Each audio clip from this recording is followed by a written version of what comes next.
Sawa, siku za hivi karibuni tumeshuhudia kwenye kikosi cha wekundu wa Msimbazi Simba kumekuwa kuna mtafaruku kati ya viongozi na kiongozi, kwa maana mwenyekiti wa bodi ya kurugenzi sanjari na makamu mwenyekiti wake ambaye ni mwenyekiti wa klabu ya wekundu wa Msimbazi Simba. Pengine hii tunaweza tukaizungumza kwa namna gani, mzee wa Saruti?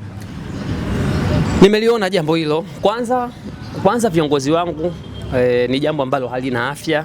Viongozi wangu ni kwamba mmeniangusha kwa sababu gani?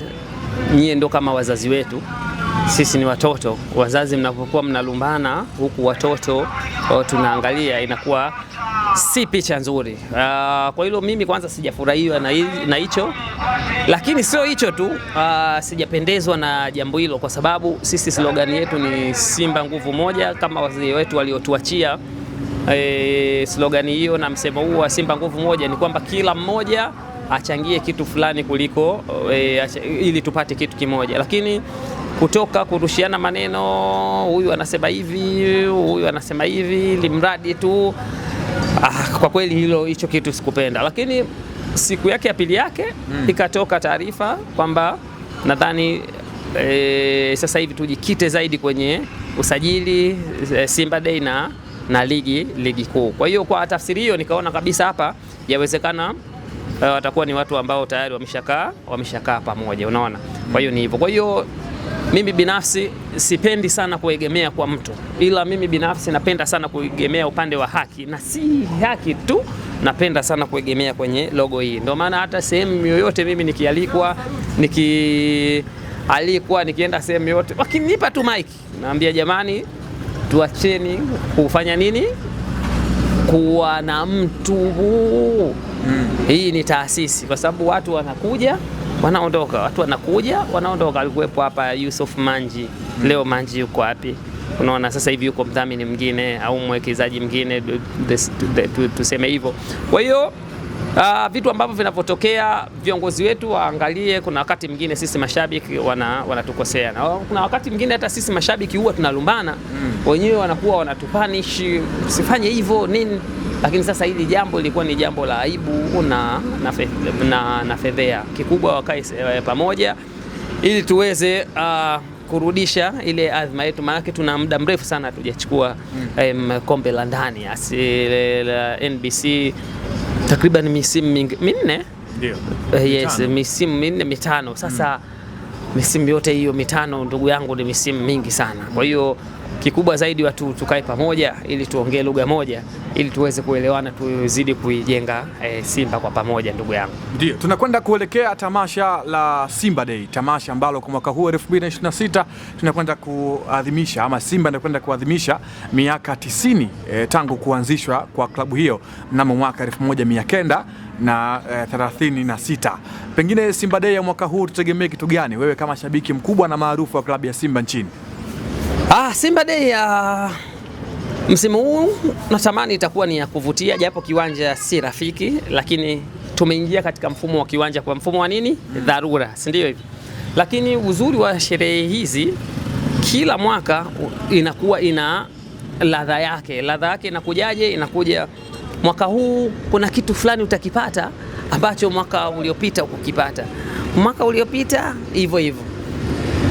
Tunaenda Simba Day, ni tamasha ambalo unatambulisha wachezaji wako, unatengeneza ile mifumo ya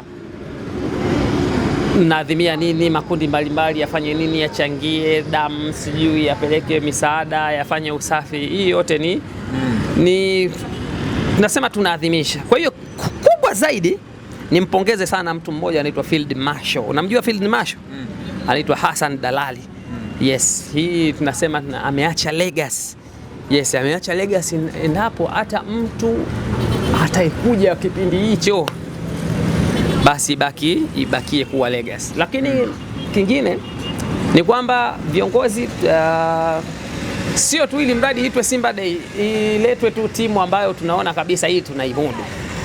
Mimi binafsi katika Simba Day zote ambayo niliona mimi kwangu, nimeona mpira na nimeridhika, ni Simba Day 2.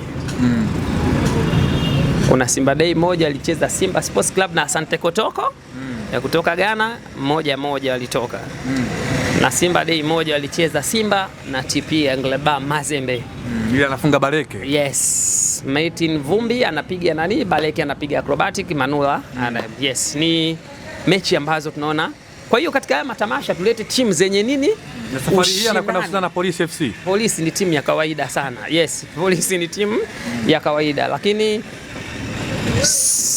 nipo karibu na viongozi, sikuweza kuwauliza hili.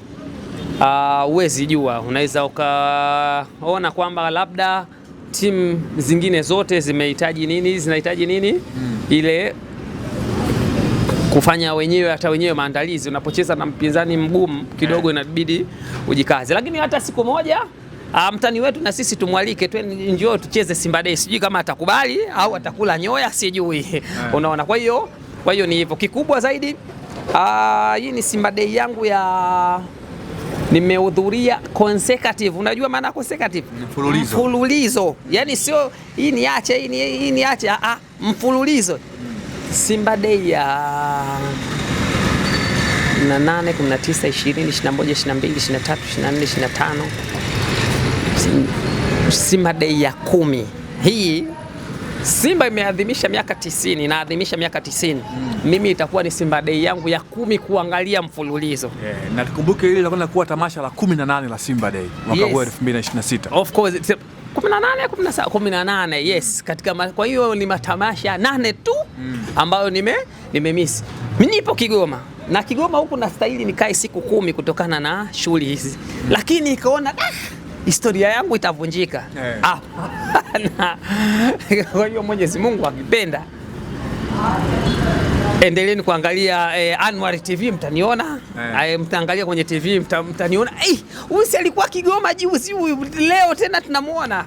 Nimeona bora niangalie, alafu nirudi huko nije niendelee na nani, kwa sababu ni mpira ushakuwa kama ulevi hivi. Yani ukishazoea mpira ni kama mvuta unga na nani, mvuta unga jinsi akikosa ile anakuwa na nini wanasema arosto ile, yani ndo Simba yangu inapocheza hasa Tanzania, ndio maana unaniona naenda mikoa mbalimbali, kwa sababu nini? Tayari nishakuwa mlevi wa mpira. Sinywi pombe, sivuti sigara, sivuti bangi, sili mirungi, sichezi kamari, wala sivai mavazi yoyote ambayo yana chapa ya kamari. Stari yangu kubwa ni mpira.